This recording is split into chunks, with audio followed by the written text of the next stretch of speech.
Aux États-Unis, les démocrates en pleine montagne russe. Hier, le New York Times a instillé le doute sur la détermination de Joe Biden à aller jusqu'au bout, à 4 mois de la présidentielle. La Maison-Blanche a mis fin au suspense, malgré ses difficultés physiques et mentales. Le président ne jettera pas l'éponge. Mathieu Mabin, c'est votre chronique quotidienne. Bonjour à vous en direct de Washington. On aurait tendance à dire que l'affaire n'est pas complètement pliée. Les prochains jours seront déterminants.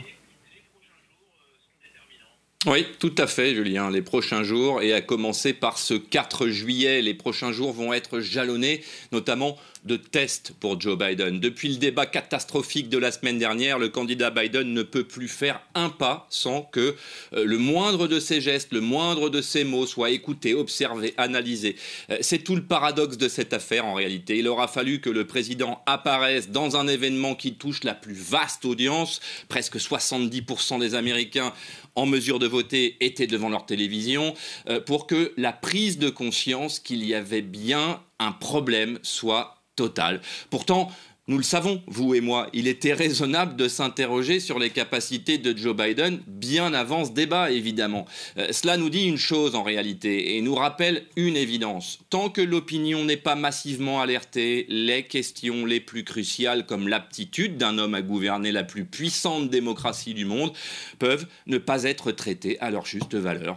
Aujourd'hui, 4 juillet, fête nationale américaine, le président va enchaîner les événements, les serrages de main, les rencontres et les prises de parole publiques, courtes certes, mais on l'a dit, très observées. Mais le rendez-vous de la semaine, celui qui le préoccupe, c'est demain, vendredi, avec cette interview devant la chaîne de télévision américaine ABC, où là encore, il n'aura strictement pas droit à l'erreur, au risque de relancer les critiques dans son propre camp, les critiques et les doutes qui, comme vous le savez, ont déjà largement commencé. Et en coulisses, donc, on cherche un plan B forcément, Mathieu ?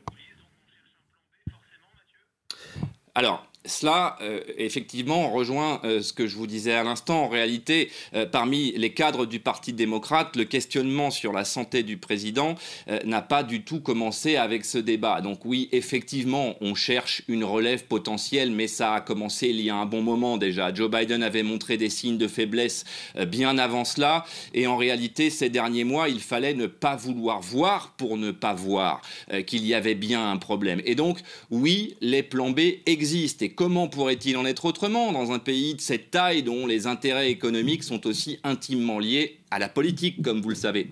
Je veux dire par là que le financement des campagnes présidentielles est tellement déterminant pour le résultat final de l'élection que les donateurs sont particulièrement attentifs au profil des candidats, évidemment, ce qui rajoute à la complexité de la désignation d'un hypothétique remplaçant. On a beaucoup parlé des gouverneurs de Californie et du Michigan, on parle évidemment également de la vice-présidente Kamala Harris. Pour le moment, nous n'en sommes qu'aux spéculations, il y a des obstacles à ces candidatures potentielles. Donnons-nous le temps de voir évoluer la situation et surtout gardons les yeux bien braqués sur les fameux tests que j'ai évoqués à l'instant et ceux qui attendent Joe Biden, parmi lesquels on trouve également le sommet de l'OTAN la semaine prochaine, il ne faut pas l'oublier. Prudence, prudence. Une dernière question peut-être sur Donald Trump, Mathieu. Tout ça, c'est du pain béni pour lui ou pas ? Alors, à 4 mois de l'élection présidentielle, absolument tout reste possible, mais évidemment, plus on va s'approcher d'une part de la convention démocrate du mois d'août et bien sûr de la tenue du scrutin le 5 novembre, plus il sera difficile pour un candidat démocrate d'imposer sa personnalité dans les consciences des électeurs, vous l'imaginez bien. Donald Trump, lui, laisse fuiter sa quasi-certitude que Joe Biden va jeter l'éponge. On ne sait pas trop sur quelle base il peut être aussi affirmatif, mais dans son esprit, si cela arrivait, il se retrouverait face à Kamala Harris, la vice-présidente. Là non plus, on ne sait pas trop sur quelle base il assoit ses certitudes. Mais si c'est le scénario qui devait se dessiner, toutes les études donnent effectivement Donald Trump gagnant. C'est d'ailleurs l'une des raisons, même si ce n'est pas la principale, c'est l'une des raisons qui rendent le maintien de Joe Biden crédible. Dans son esprit, rien n'a changé depuis 2020. Il n'y a bien que dans son esprit que ce soit le cas.